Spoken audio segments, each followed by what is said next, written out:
মায়ের বাড়িতে আজকে প্রথম ইফতার করব। যেহেতু আমাদের লিমা আপু এসেছে, সো সবকিছুই স্পেশাল হবে। তবে আজকের শরবত এবং মুড়ি মাখানো আমার কাছে একদমই নতুন, এর আগে এভাবে কখনো খাইনি। আপু আসাতে আমার একটু আদর কমে গেছে বোধ হয়, তাই না? তবে এখন আপুর সম্পূর্ণ সময়টাই যাচ্ছে বাবুকে নিয়ে। আমাদের বাবু সবসময় ইতালিতে একা একা থেকেছে, তো এই কারণে মানুষজন দেখলেই কান্না করছে। পরিবারের সাথে প্রথম দিন ইফতারে কি কি করলাম সেটাই আজকে দেখাবো। প্রথমে সুন্দর একটা 3 পিস পরে চলে এসেছি। শরবতটা হলো ইউসুফ কুলের ভুসির, এন্ড ভুসি থাকবে, ট্যাং থাকবে, চিনি থাকবে, সাথে গোটা গোটা লেবু। মানে শরবতটা এত মজা, জীবনের প্রথমবার ইউসুফ কুলের ভুসির শরবত এভাবে বানিয়েছি। মায়ের বাড়িতে নরমালি ইফতারিতে এটাই প্রত্যেকদিন খাই, কিন্তু আমার কাছে একদমই এটা নতুন আজকে। আর রান্না বান্না আমি তো শখ করেই করি, কারণ এই ভাজা পোড়া করতে তো আমার ভালোই লাগে। লিমা আপুর এখন সম্পূর্ণ সময় দিতে হচ্ছে শুধু বাবুকে, কারণ বাবু কাউকে দেখলেই কান্না করছে। ও তো ইতালিতে একা একাই থাকছে, এই কারণে আসলে একা অভ্যস্ত হয়ে গেছে, বাট আমরা ট্রাই করছি তাকে কোলে নেওয়ার। ইফতারিতে আপেলের থেকে আমার নাশপাতি ভালো লাগে। আসলে আমার টুকটাক কাজ ছাড়া তেমন কোনো কাজ নাই, আর আমি তো নিজে ইচ্ছাই করি। বাই দা ওয়ে, এই সুন্দর 3 পিসটা পরে কিন্তু আমাকে ভীষণ সুন্দর লাগছে, তাই না? কালারটাও জোস।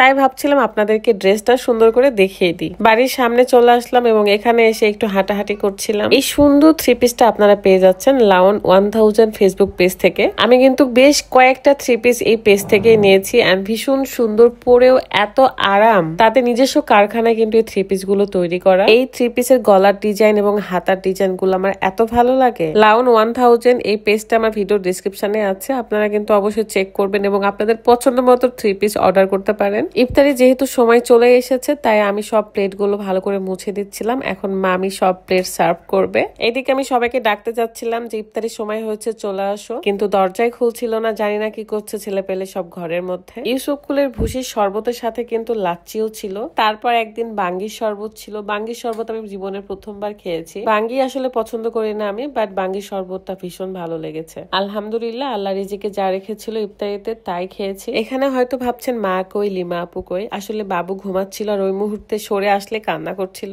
কোনো মতে আমি রোজাটা ভেঙেই প্লেট নিয়ে চলে গেছিলাম আপুর কাছে রুমের ভেতরে। দেন আমি, আপু, মা সবাই একসাথে ইফতারি করেছি, আর বাকি সদস্যরা সব বাইরে ইফতারি করেছে, মানে ডাইনিং এ। তারপর আসি স্পেশাল মুড়ি মাখানো। আমার জীবনে প্রথমবার এরকম মুড়ি মাখানো দেখেছি। মুড়ি মাখানোর সাথে থাকবে বড় একটা মুরগির গ্রিল, যেটাকে একদম ছোট ছোট পিস করে এই মুড়ির মধ্যে দেওয়া হবে, সাথে ভাজা পোড়া। ছোলা তো আছে, মানে এটা আমার কাছে একদমই নতুন, কিন্তু ভীষণ মজা, এত মজা লাগতেছিল ভাই। ভাবছি যে রাজশাহীতে গেলে এরকম মুড়ি মাখিয়ে ফ্যামিলি সবাইকেই খাওয়াবো। একটা মুরগি বারবিকিউ করে নিতে হবে, দেন ওইটাকে পিস পিস করে ছিঁড়ে নিয়ে তারপরে মুড়ির সাথে মাখাতে হবে। আচ্ছা, আপনারাও কি এভাবে মুড়ি মাখানো খান? কে কে খান অবশ্যই কমেন্ট করে জানাবেন। রমজান মাসের উচিলে আমাদের সবাইকে আল্লাহ মাফ করুক, মানুষের ক্ষতি করা থেকে দূরে রাখুক, কষ্ট দেওয়া থেকে দূরে রাখুক, সব বিপদ আপদ থেকে আল্লাহ আমাদের রক্ষা করুক। ইফতারির আগ মুহূর্তে আপনি যা চাইবেন আল্লাহর কাছে, তাই কিন্তু আপনি পেয়ে যাবেন। আজকে ভিডিওটা এখানে শেষ করছি। সবাই ভালো থাকবেন, সুস্থ থাকবেন। আল্লাহ হাফেজ, আসসালামু আলাইকুম।